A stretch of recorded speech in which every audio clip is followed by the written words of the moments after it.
Okay, let's turn now to the latest on the search for Nancy Guthrie. Tram My is live this afternoon with the latest from investigators and what the FBI is now asking from the public. Tram, what's the latest? Yeah, Joe, unfortunately, there is still not a whole lot of information that is coming from the FBI and law enforcement. It is day 6 now. This has been going on. Her alleged abduction has been happening since Sunday night, overnight, in the early morning hours. And it's such an unimaginable, unthinkable incident. Let's give you kind of a lay of the land where we are here right now. This is Nancy Guthrie's house. You can see it's a little tucked back with all the desert shrubs and landscape. But this vehicle that you see right here, that is security. That is 24/7 security that has been out here since pretty much Monday evening, because apparently there were reports that people, after the crime scene was taken down, the tape was taken down, that people were apparently coming up to the front of the house. So now there is 24/7 security. And as you can imagine, this case has drawn national attention. We are talking media from the networks to the local stations here. There probably has to be at least 3 dozen cars to the left and the right of me here, 3 dozen vehicles and media outlets, and also up the road right here. But again, as we said, day 6, and still no suspects, no persons of interest. Here's where we stand right now. We know that so far they have found blood on the front porch of Nancy Guthrie's home. That blood tested positive, belonging to Nancy Guthrie. A ransom note was also sent to several news outlets. And I want to stress that that ransom note still has not been determined if it truly is legitimate. According to one of the TV stations that got one of those ransom notes, the station says it made a specific demand for several $1 million in Bitcoin by Thursday and threatened to kill Nancy if payment was not received by Monday. It also makes specific reference to 2 pieces of evidence at the crime scene, which still has not been authenticated as legitimate. The station forwarded the contents of that note to investigators and authorities. Now, the Thursday deadline was as of 5 p.m. I'm going to get out of the way here because there's a lot of traffic going on.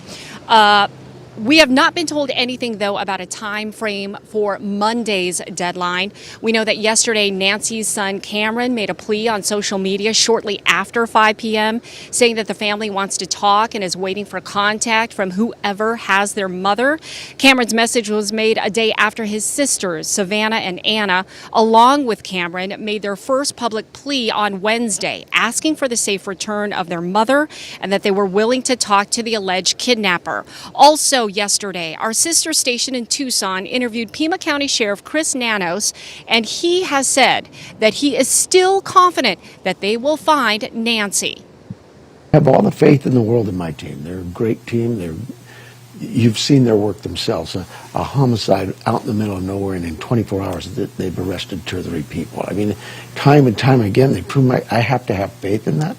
And I know people say, well, what proof do you have she's alive? And I said, what proof do you have that she's not? She's here. We're going to find her. So again, very optimistic that she will be found alive. Authorities are still waiting on results from DNA samples, cell phone data, as you can imagine. A lot of information still to sift through, which also explains why they've kind of been very tight-lipped and not doing a whole lot of media interviews. We did put in a request, but again, they really want to focus on this investigation because it looks like they still don't have a lot to go on.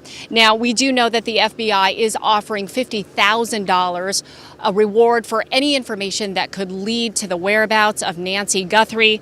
Authorities have gotten hundreds of tips, but again, that takes a lot of time to sift through. And of course, if anyone has any information at all about Nancy Guthrie, they are encouraged to call 911 or contact the Pima County Sheriff's Office or 1-800-CALL-FBI. Back to you, Joe. And you know, with the possibility of an actual ransom, there may be information that they're just not telling us, right? Maybe they're keeping from the public for strategic reasons. Right. So many layers here. All right, Tram, thanks a lot. We appreciate it. And of course, there are still a lot of questions about this. We'll have continuing coverage throughout the day. Be sure to download 12 Plus on your TV so you can get the latest updates of the investigation.